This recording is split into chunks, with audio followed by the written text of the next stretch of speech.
What's going on, everybody? It's Noah, and in this episode of the Rise Method, I want to discuss just one piece of scripture. It's in the book of Matthew. It's from the words of Christ, and I think that this one piece of scripture and this one phrase will help to illuminate how we can become so overwhelmed and drain ourselves of our happiness, of our peace, of our well-being, when we become too attached to the external world around us. When we become so focused on the manifestation of the things rather than focusing on the source from which the thing manifests. And so the piece of scripture that I want to share with you goes like this. Those who cling to their life will surely lose it. But those who would lose their life for my name's sake will surely gain it. You may understand this as the backwards law. The more you cling to something, the more you desire something, the more attached you are to that outcome, the more evasive it is, the more it slips through your fingers. The more focused that you are on the appearance of the thing itself in your life, okay, and that could even include your body. It could even include certain marker, health marker. The more you're focused on these things, on that person appearing, on that number in your bank account appearing, the more attached you are to it. Let's be a little more nuanced here. The more attached you are, not necessarily that you're focused, because you do want to focus on these things, but focusing on, again, the source, your consciousness, the source from which it comes into being. Not attaching to needing to see it, needing it to be here. I don't see it yet. Therefore, it's not real. Therefore, I'm not really changed. Therefore, I'm not who I say I am. Because that just puts you back right where you started. Those who cling to their life, those who cling to this world of form, this external world, are sure to lose it. You're going to lose the sense of peace and ease and flow, the power that comes with recognizing that your true life, the true source of life, life itself, the domain of Christ, the kingdom of heaven, is within. And so those who are willing to lose their life, lose this life, for my name's sake, for Christ is the I am, for I and the Father are one.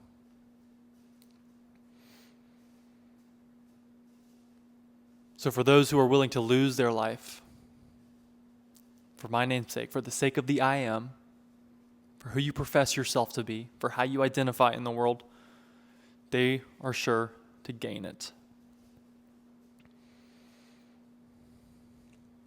So when you're going about your days, you're looking to make a change,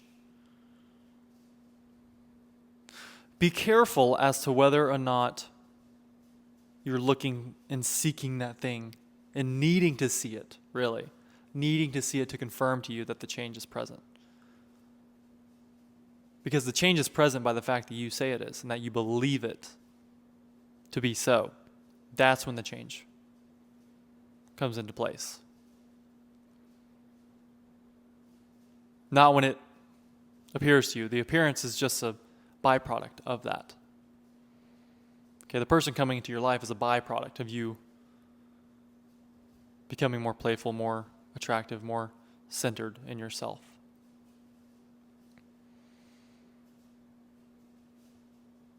The increased revenue is a result of you being the person who provides more value, more service, and who knows the value of that service and markets their value, markets their service gets into sales calls, gets into meetings with that internal knowing, regardless of any potential rejections that might come along, because rejection is just a means to realize more self-acceptance within yourself.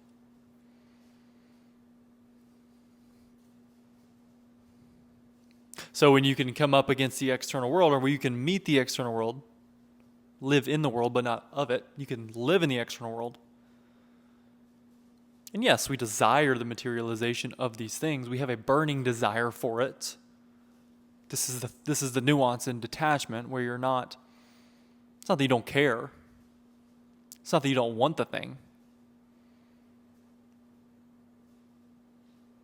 But you're not attached to needing it.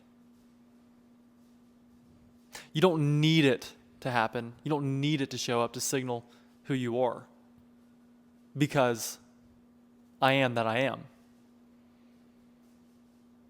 So for those who are willing to lose their life, this external world, for those who are willing to lose this life, for my name's sake, the sake of the I am, they are sure to gain it.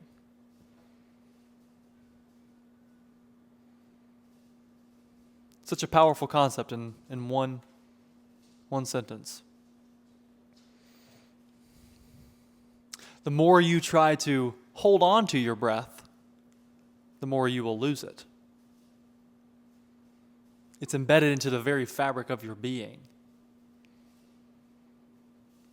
The essence of life is a continual flow and in and out. And so the more you try to hold on to this world of transience, okay, the more overwhelmed you'll feel, the more discontent you'll feel. Sure, for a while it might bring great joy. Having the money, having the partners, doing all the travel. That can be great. But if you're doing that, if you're going about acting in the world and needing these external things to bring you meaning, and if those things didn't appear, then that would signal to you that you weren't attractive, you weren't rich, you weren't healthy, you weren't exciting, you weren't adventurous. The things you actually profess yourself to be. Okay, if you're too attached to the external and all of the manifestation of those things, you place excess meaning on them needing to be there.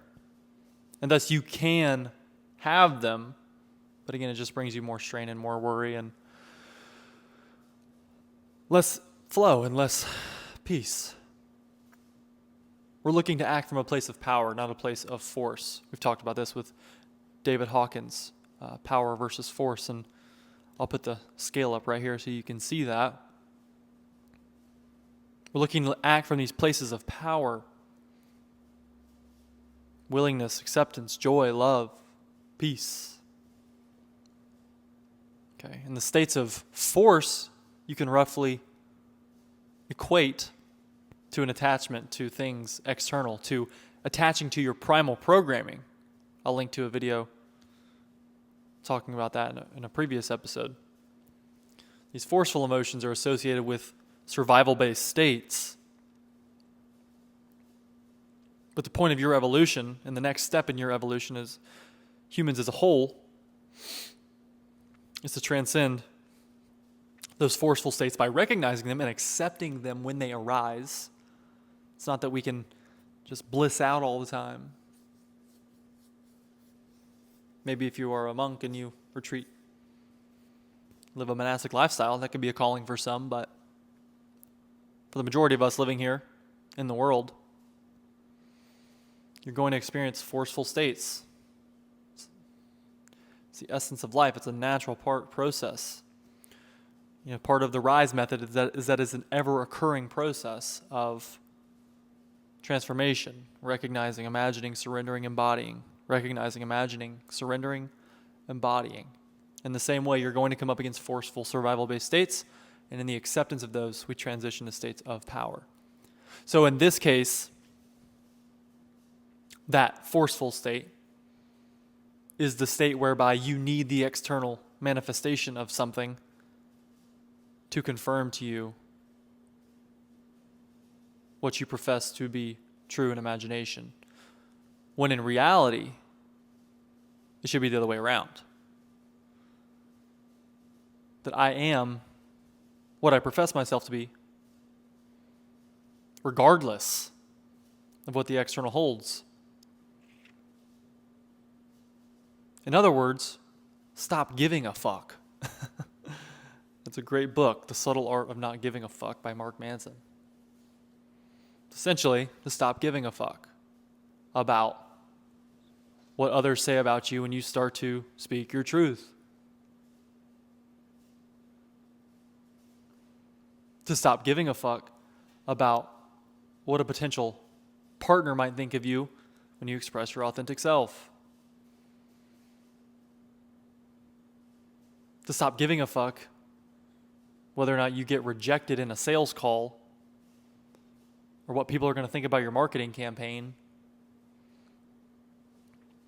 And to simply know that because you profess yourself, and because you know the end, you know the true reality, and you have surrendered to that vision, and you live from that place now,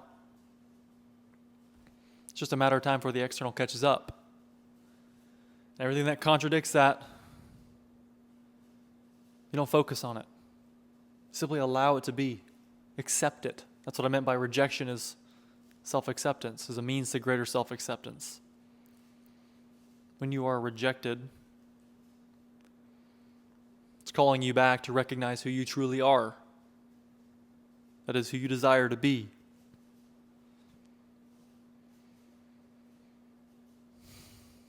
So stop clinging to the external. Stop needing something to show up for you. Because the more you keep looking for it, and the more you're waiting for it, it's not here yet, it's not here yet. I don't see that person yet. I don't see the numbers yet. I don't see the clients yet. You're just reinforcing to yourself that because you're not seeing it externally, that it's not true, that you haven't made the change. It just reinforces the same beliefs that you're trying to get away from and change. Shut off the old man. That is the one who is attached to the world of form. Put on the new man. Become born again. Not of flesh, but of spirit. So thank you so much for tuning in. I hope this empowered you. Hope you gained a lot of value and insight. Be sure to hit that subscribe button. Also, leave any comments below. If anything felt resonant with you at any point, if you have any questions, if there was something that intrigued you, a story you have to share, leave it below. I'd love to hear about it. I'd love to get back to you on that. Thank you so much. Until next time, sending you much love, and let's rise.